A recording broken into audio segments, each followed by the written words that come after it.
লেবাননে বিশেষ অর্থনৈতিক অঞ্চল গড়ে তুলতে চায় যুক্তরাষ্ট্র। উন্নয়নের বিনিময়ে হিজবুল্লাহকে নিরস্ত্রীকরণে লেবানিজ সরকারকে উৎসাহিত করতে চায় ওয়াশিংটন। মধ্যপ্রাচ্য ইস্যুতে আলোচনা করতে এবার আমাদের সঙ্গে যোগ দিয়েছেন চট্টগ্রাম বিশ্ববিদ্যালয়ের আন্তর্জাতিক সম্পর্ক বিভাগের অধ্যাপক ডক্টর ফরিদুল আলম। ডক্টর ফরিদুল আলম, আপনাকে স্বাগত জানাচ্ছি আমাদের এই সংবাদে।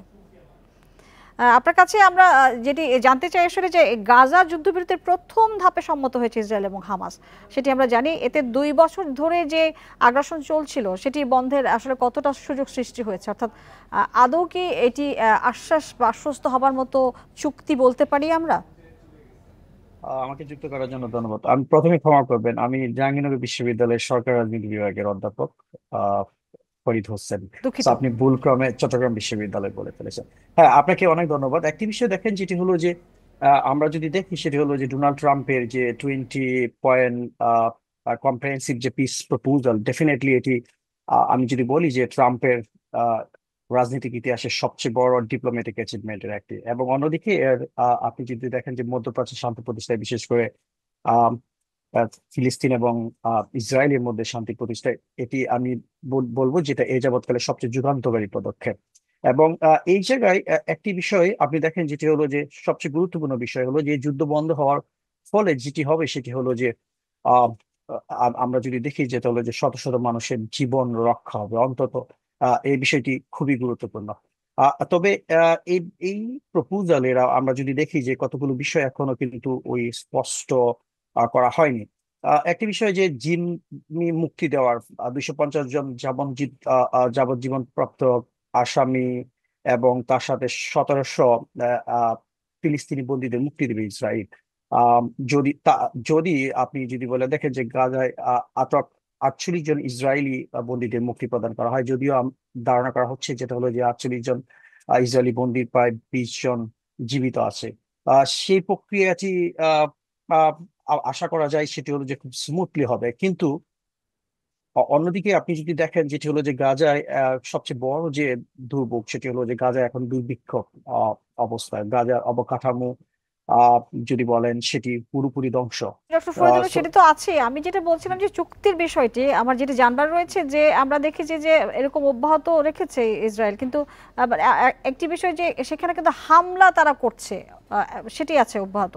এইটাই আসলে চুক্তি বাস্তবায়নে কতটা মানে বাস্তব প্রভাব ফেলবে বলে আপনি মনে করেন? আপনি আপনি আপনি যে ঠিকই বলেছেন, যেটি হলো যে মার্কিন যুক্তরাষ্ট্রের অনুরোধের পরেও কিন্তু তারা গাজায় কিন্তু আহ, বিমান হামলা বন্ধ করেনি। গত 5 দিনে প্রায় 271টি বিমান হামলা করেছে এবং 126 জন বেসামরিক নাগরিক নিহত হয়েছে।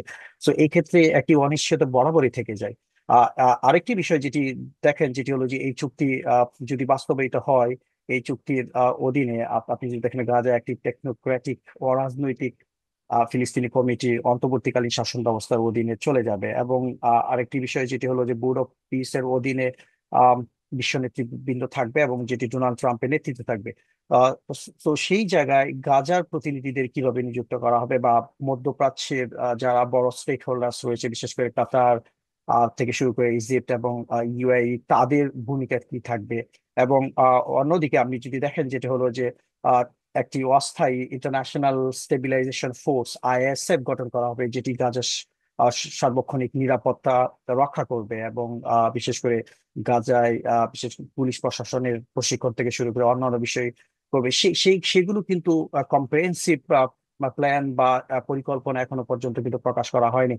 তো যার ফলে কিন্তু আপনি যদি দেখেন যে এই এই বিষয়গুলো নিয়ে কিন্তু যথেষ্ট অস্পষ্টতা রয়েছে। আর অন্যদিকে আপনি ঠিকই বলেছেন, যেটা হলো যে ইসরায়েলের এই যুদ্ধ চুক্তি, বা আপনি যদি বলেন যেটা হলো যে শান্তি চুক্তি ভঙ্গ করার অতীতে অনেক রেকর্ডস রয়েছে। কারণ আপনি দেখেন, যেটা হলো যে হামাস 2007 সালের পর থেকে গাজা নিয়ন্ত্রণ করে আসছে, বিশেষ করে তারা নির্বাচনে বিজয়ী হওয়ার পরে।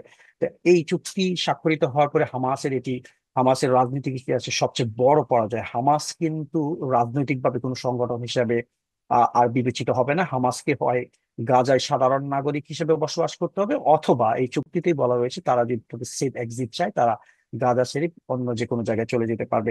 তো এই জায়গায় আমি যদি বলি, যেটি হলো যে দীর্ঘ রাজনৈতিক প্রক্রিয়ায় হামাসের যে উল্লেখযোগ্য প্রভাব, বিশেষ করে গাজার অ্যাডমিনিস্ট্রেটিভ প্রসেস এবং পলিটিক্যাল স্পেয়ারে, সেই জায়গায় হামাস কিভাবে এই বিষয়গুলো মেনে নেবে, সেটি কিন্তু একটি গুরুত্বপূর্ণ বিষয় রয়েছে, এবং হামাসের বিশেষ করে অস্ত্র সমর্পণ থেকে শুরু করে জি। অন্যান্য বিষয়গুলো কিন্তু এখনো বড় চ্যালেঞ্জ হিসেবে আমি মনে করছি, যেটি এই চুক্তি বাস্তবায়নের ক্ষেত্রে হয়তো বা বড় বাধা হিসেবে দেখা দিতে পারে, এবং ইসরায়েল তার যে হামলা সেটি আবারও জি, জনাব পুনর্জীবিত ফরিদুল আলম, করতে আপনাকে পারে। অনেক ধন্যবাদ আমাদের সাথে যুক্ত হয়ে বিষয়ে কথা বলবার জন্য।